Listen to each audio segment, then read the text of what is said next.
في أخبار أول ما تسمعها تحس إن الكلام نفسه تقيل، مش لأنك تعرف أصحابها ولا لأنك كنت موجود وقتها، لكن لأنك طول الوقت بتقول لنفسك معقول؟ إزاي؟ هو ده ممكن يحصل؟ خبر الطفل اللي ربنا يرحمه اللي والده نساه في العربية وهو رايح شغل كان من الأخبار دي، ومن أول دقيقة والسوشيال ميديا عملت اللي بتعمله كل مرة. ناس مسكت السكينة وناس تانية راحت تدور على شماعة، واحد يقول ده أب مهمل ولازم يتحاسب، والتاني يقول حرام عليكم الراجل مات وهو عايش. وانا الحقيقة مش جاية النهاردة عشان اقول لكم ان الاب ملاك، ولا جاية اقول لكم ان الاب شيطان. انا جاية لكم اسأل سؤال اخطر بكتير، السؤال اللي لو عرفنا اجابته يمكن ننقذ طفل تاني بعد كده. السلام عليكم يا جماعة. في ترندات كتيرة بنتكلم عنها واحنا بنهزر، وفي ترندات بنتخانق فيها، وفي ترندات بنختلف عليها، لكن في ترندات بتخليك تحط الموبايل من ايدك دقيقة وتسكت، لانك مهما قلت بيكون فيها وجع اكبر من الكلام. وانا شايفة ان القضية دي من النوع ده. اول حاجة ربنا يرحم الطفل ويصبر امه وابوه، لان في النهاية احنا بنتكلم عن طفل كان خارج من بيته عادي جدا، اكيد كان لابس شنطته واكيد كان فاكر ان يومه هيبقى زي اي يوم عادي، لكن عمره انتهى قبل ما يبتدي. ودي لوحدها كفاية تخلي اي ام او اي اب ما يعرفوش يناموا الليلة دي. لكن اللي صدمني اكتر من الخبر ردة فعل الناس. احنا بقينا عندنا سرعة غريبة جدا في إصدار الأحكام، يعني الخبر لسه نازل والتحقيقات لسه شغالة والناس خلاص قسمت القضية، ده قاتل وده ضحية، ده يستحق السجن وده يستحق التعويض. وأنا الحقيقة كل ده مش شددني، اللي شددني إني محدش تقريبا وقف عند السؤال الأهم: إزاي أب طبيعي يخرج من بيته وابنه معاه وبعدين يوصل الشغل وينزل ويمشي وابنه لسه جوه العربية؟ السؤال ده هو اللي لازم نقف عنده، مش علشان نبرر لكن علشان نفهم، لأن في فرق كبير بين إنك تبرر الغلط إنك تفهم سببه. وأنا من الناس اللي مقتنعة إن أي حادثة كبيرة لو خرجنا منها وإحنا كل اللي عاملين إننا شتمنا الشخص يبقى إحنا ما استفدناش حاجة، لكن لو خرجنا منها بدرس يمنع أي مصيبة زي دي تتكرر تاني يبقى يمكن يكون في خير طالع من الوجع ده. تعالوا نبص للموضوع بهدوء.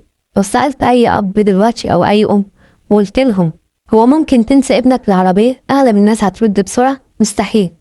وأنا لو سألت نفسي من كام سنة كنت هرد نفس الإجابة.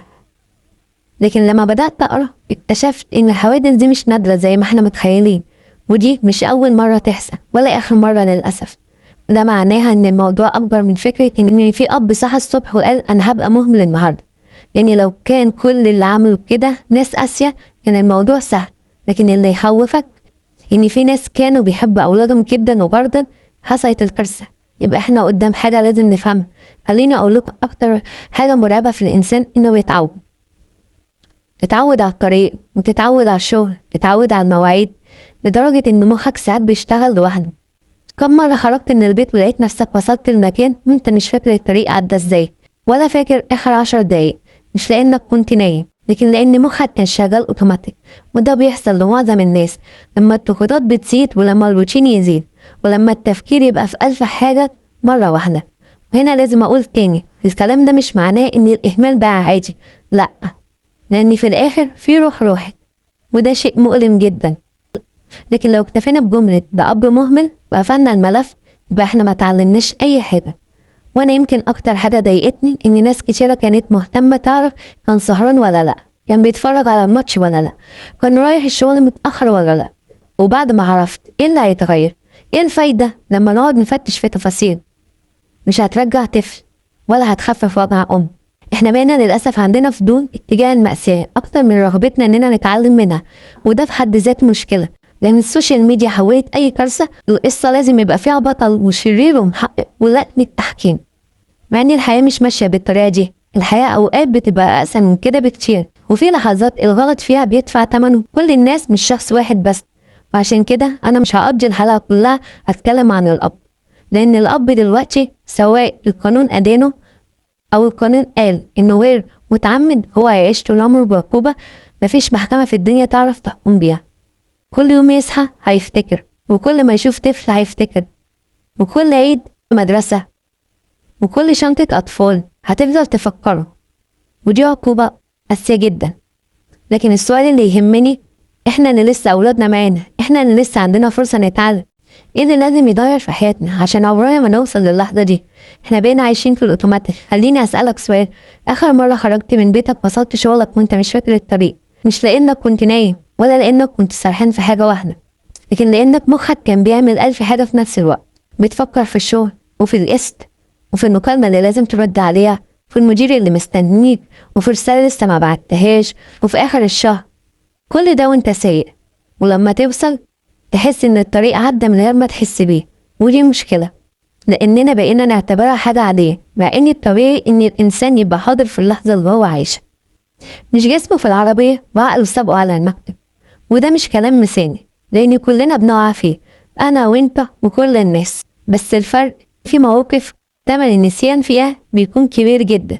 وعشان كده كل أب وكل أم لازم يبقى عندهم قاعدة، ما تعتمدش على ذاكرتك لوحدها، اعتمد على عادة. اعمل لنفسك نظام ثابت، كل مرة هتنزل فيها ابنك اعمل نفس الخطوات بنفس الترتيب. بص وراك قبل ما تقفل العربية، راجع الكرسي اللي ورا حتى لو كنت متأكد. خلي الحاجة دي عادة، لأن العادة ساعات بتنقذ حياة. ودي مش دعوة للخوف ولا إنك تعيش مرعوب، دي دعوة إننا نبطل نفترض إننا معصومين من الغلط، لأن أول خطوة تمنع الغلط إنك تعترف إن ده ممكن يحصل. السوشيال ميديا بتحب المحاكمة أكتر من الحل. أنا ساعات بحس إن أي حادثة بتحصل بتتحول في دقايق المسابقة، مين هيكتب التعليق الأقصى، مين هيجيب معلومة قبل الناس، مين هيحكم أسرع.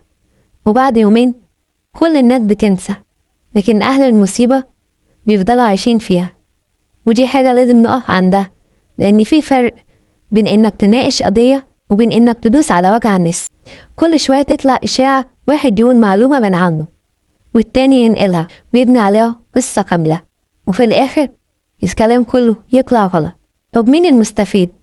مفيش حد. كده قبل ما تكتب تعليق اسأل نفسك سؤال بسيط، الكلمة اللي هتكتبها لو وصلت لأم الطفل هتخفف عنها ولا هتزود وجعها؟ لو هتزود وجعها يبقى احتفظ بيها لنفسك.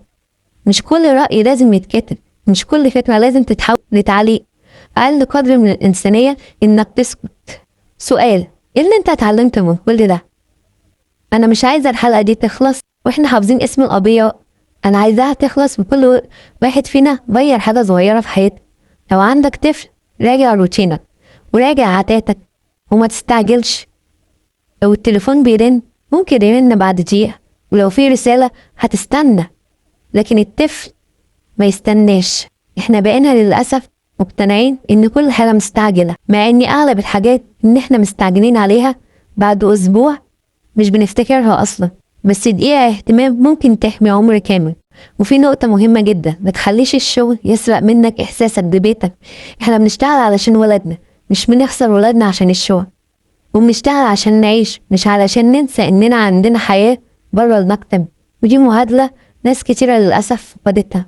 وبعدين في فرق بين انك تدين وانك تتعلم. خليني اقول حاجة يمكن ناس كتيرة تختلف معايا فيها، احنا كمجتمع بقينا بنحب نحدد مين الغلطان اكتر ما بنحب نفهم ليه الغلط حصل. يعني اول ما تقع الحادثة اول سؤال بيتسأل، مين المسؤول؟ وده سؤال طبيعي، لكن السؤال اللي بعده هو الأهم، ازاي نمنع ده يحصل تاني؟ للأسف السؤال ده قليل جدا اللي بيسأله، لأننا متعودين إن كل ترند يخلص بخناقة مش بحل. وده اللي بيخلينا نكرر نفس الأخطاء كل شوية. كل كام شهر تلاقي حادثة جديدة وأسماء جديدة ووجع جديد ونفس التعليقات ونفس الشتيمة ونفس الانقسام، وكأننا ما تعلمناش أي حاجة. أنا مش بقول إننا نلغي المسؤولية، بالعكس، كل إنسان مسؤول عن أفعاله، لكن المسؤولية وحدها مش هتحمي الطفل اللي بعده. اللي هيحميه إن الناس تتعلم. عارفين أخطر حاجة في الزمن ده؟ تشتيت. تعرفوا إيه أكتر كلمة بحس إنها بقت بتحكم حياتنا؟ بعد إذنك، بعد إذنك أبص على الموبايل، بعد إذنك أرد على المكالمة، بعد إذنك أشوف الإشعار، بعد إذنك أخلص الإيميل، بعد إذنك أفكر في بكرة، وبعد إذنك بعد إذنك بعد إذنك نعيش حياتنا بعدين. إحنا بقينا موجودين في المكان اللي مش حاضرين فيه. تقعد أسرة كاملة على سفرة واحدة، كل واحد ماسك شاشة، أب مع ولاده بس عقله في الشغل، أم مع ولادها بس بترد على 20 رسالة، والولد نفسه قاعد جنبهم وفي عالم تاني خالص. ولما الغياب الذهني ده يبقى أسلوب حياة، يبقى أي غلطة هتبقى قريبة جدا لينا. عشان كده أنا شايفة إن القضية دي مش قضية عربية ولا قضية طريق ولا قضية شغل، دي قضية حضور. احنا محتاجين نرجع نبقى موجودين فعلا في اللحظة اللي احنا عايشينها. وانا عارفة ان الكلام بيكون سهل بس التنفيذ صعب، بس لازم نحاول، لان اللي بيدفع الثمن في الاخر مش احنا بس. اوقات بيبقى طفل ملوش اي ذنب. رسالة لكل اب وام، انا مش هقول لكم ما تغلطوش لان مفيش انسان معصوم، لكن هقول لكم ما تبقوش واثقين في ذاكرتكم ثقة مطلقة. اعملوا لنفسكم نظام. لو الطفل وراك بص وراك قبل ما تنزل. قررها كل يوم، حتى لو العربية فاضية خليها عادة. لو في حاجة ممكن تفكرك اعملها. لكن الإنسان بطبيعته ممكن يسرح، وأكبر غلطة بنقع فيها إننا نقول أنا مستحيل يحصل معايا كده. الجملة دي بالذات هي اللي لازم تختفي، لأن أي حد فينا ممكن يغلط. والذكاء الحقيقي مش إنك تنكر ده، الذكاء إنك تحط لنفسك وسيلة تمنع بيها الغلط قبل ما يحصل. وده مش خوف، ده وعي، وده احترام للمسؤولية اللي ربنا حطها في رقبتك. وفي نفس الوقت لو شفت حد واقع في مصيبة بلاش تكون أول واحد يمسك الحبر، لأنك مهما كنت شايف نفسك إنك أقوى أو أذكى أو أحرص مفيش حد فينا ضامن نفسه. الحياة علمتنا إن الإنسان ممكن يقع في لحظة في غلطة عمره، في غلطة عمره ما كان يتخيل إنه يعملها. وده مش معناه إننا نلغي الحساب، لكن معناه إننا ما نفقدش إنسانيتنا. أنا مش عايزة الحلقة دي تخلص من حافظ اسم القضية، ولا حافظ اسم المكان، ولا حافظ اسم الأب. أنا عايزاك تفتكر حاجة واحدة بس، إن في لحظة واحدة الحياة ممكن تتغير بالكامل، ولحظة واحدة ممكن تفرق بين ضحكة في آخر اليوم وبين وجع عمره ما يروح. إحنا للأسف بقينا عايشين بسرعة مرعبة جدا، كل حاجة لازم تخلص، كل حاجة مستعجلة، كل حاجة أهم من اللي قبلها.